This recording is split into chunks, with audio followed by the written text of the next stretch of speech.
This one, far end, that's James Jones. Are you good? To my right, Eagles Super Bowl champ, Shady McCoy. To my left, Slick Rick the Bucher. So glad you are here today. Joy Taylor, unfortunately, out again, but we got to get to who is in for the Los Angeles Lakers. That is J.J. Redick, the breaking news. Y'all know who J.J. Redick looks like. Y'all know the team that he's coaching, so I don't even need to show y'all any graphics. I'm going to go ahead and sound off. Slick, I can no longer take the Lakers seriously. Not only can I not take the Lakers seriously, I am viscerally upset with this decision. In life, we have been taught that hard work pays off. We've been taught that there is a process and progress to getting where you want to get to. I started playing football at 8 years old. Played in middle school, played in high school, played in college, played in the NFL.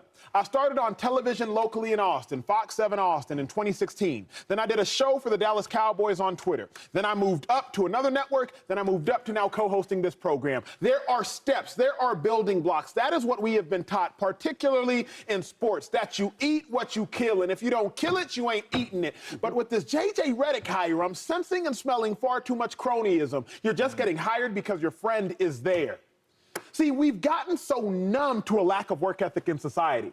Remember, even performing arts, our actors and actresses back in the day had to go to the Juilliard Performing Arts School. I remember when Chadwick Boseman tragically passed away, we heard the story of Denzel Washington paying for Chadwick to go to the Oxford Performing Arts School in England. But now you have one viral TikTok video and you starring in a movie. Now you got one podcast with LeBron James for 3 months and you starring in the NBA. I can't take it seriously, 2-5. Like, J.J. Redick has never coached before at any level. Not the kids, not middle school, not high school, not AU at any level. So you want me to believe that a coach who hasn't coached at any level, a coach who hasn't won at the highest level, because in college, Sweet 16, Final Four, Sweet 16, Sweet 16. So you haven't coached at any level, and you haven't won at the highest level, and you want me to believe that you can both coach and win at the highest of high levels. How? It's quite literally irrational. The math has never mathed less in the history of mathing, not mathing. So I can't take it seriously, Slick. You're a basketball expert. You've been watching the game for a long time. I'm upset. I'll talk more later. Can you still take the Lakers seriously? What's your reaction, big dog? They just hired J.J. Redick. Yes. If the expectation is that you're still trying to win a championship, of course, you're the Los Angeles Lakers and you have LeBron James. You just hired J.J. Redick, who has never coached a minute. And supposedly we don't know who his coaching staff is going to be. And you haven't come close to winning a championship. So now J.J. Redick is going to be the difference in terms of getting you to where you have not been able to get to for the last 3-4 years.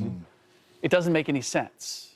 Now, if you're and all of the reasons that I've heard why, well, he could be that guy. He could be Pat Riley. Pat Riley was already in the organization. He already had a relationship with Jerry West. That doesn't fit. Like, based on what? Because he's coming from the media? That's the only little connective tissue that you have between J.J. Redick and Pat Riley. He could be like Mark Jackson, who had never coached before and coached the Golden State Warriors. Yeah, they won 23 games, Mark Jackson's first year. Are we good with the Lakers winning 23 games this coming season? He could be Steve Kerr, who had not coached and was taking over. Yes, but he was taking over a team that had been primed by Mark Jackson to take that next step. And Steve Kerr had played for Greg Popovich and played for Phil Jackson. And he had at least 5 rings, if I'm not mistaken, as a player, certainly a number of rings. So, and had been a GM with the Phoenix Suns. It's not just coaching experience that J.J. Redick doesn't have. He doesn't have any experience with the Los Angeles Lakers organization. That matters. So can I take them seriously? How can I take them seriously? Like, what? I don't even know how to answer that question because You answered it, Slick. You answered it, Slick. James, you answer it. Yeah, we cannot take them serious. This is crazy for 2 reasons right here. It's crazy that we sitting up here surprised. And it's crazy to think that the Lakers are serious about winning another championship by hiring J.J. Redick. It's crazy. Acho, I don't know if you know, but the new world we live in, man, is who you know. That's true. That is where it's at. I walked into the National Football League and thought I was going to get the best coaching in the NFL. And I walked into my receiver room, and my receiver coach played offensive line. But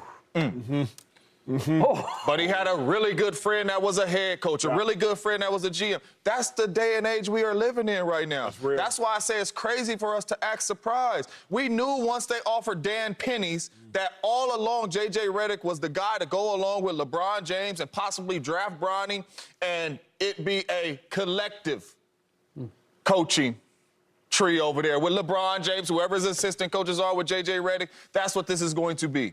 Right now, Anthony Davis and LeBron James, they are the ones that are driving the Lakers. They are the ones that are making some of these decisions, or at least people are coming to them asking them what do they want. That's the only way this hire happens. It's too many coaches out there that are qualified to coach the Lakers. You just fired one that was in the Western Conference and the playoffs. So it's way too many coaches for us to be sitting here talking about J.J. Redick with no experience is the head coach of the Lakers if LeBron James is not your friend or vouching for you. So it's crazy on both ends because it's crazy to think that they weren't going to hire him, and it's crazy to think that they finna have some wild success with J.J. Redick. Real quick, I'm just curious to know.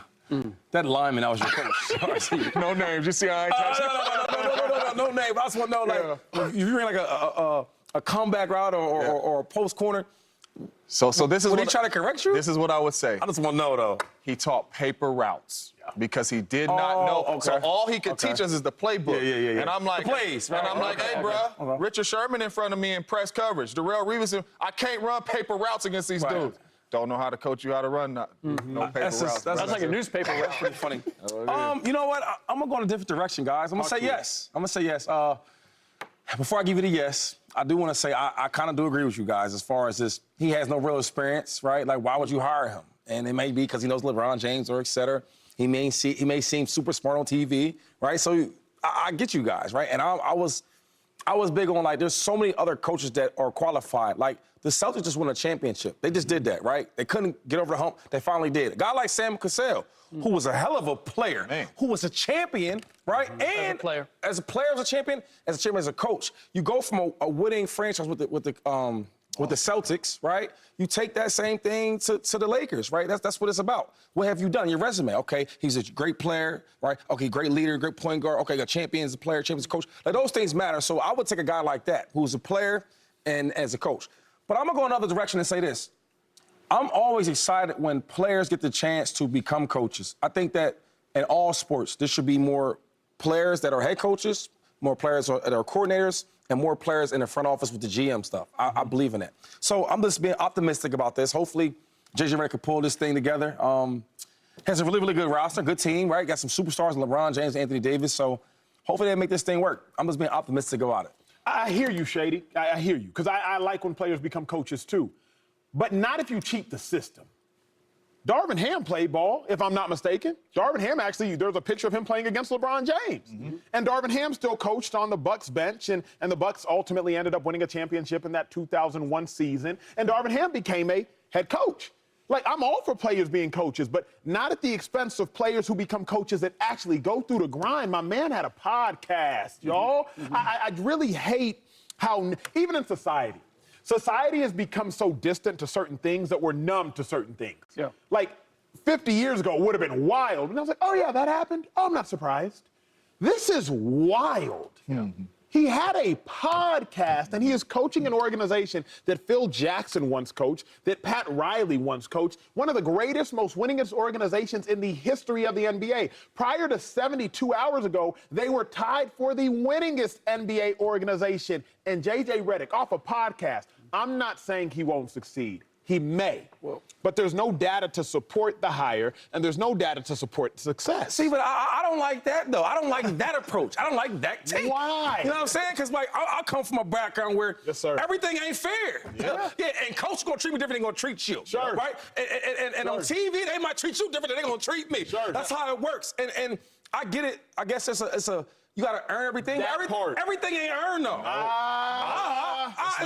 But in sports on the field, that's the world we live in, man. I just told my son this 2 weeks ago, right? He in school, his school's almost out, and, you know, one of his classmates is saying, like, basically, making fun of him because, you know, the clothes he may wear is nice and expensive, or the stuff he comes from, he think he just got it easy.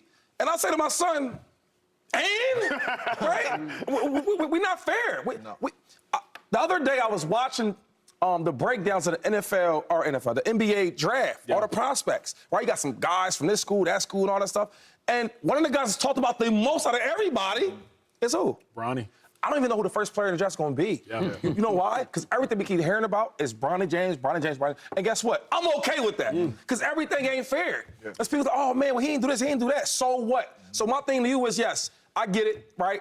If it was me and I'm the Lakers, I'll probably go out there and get some different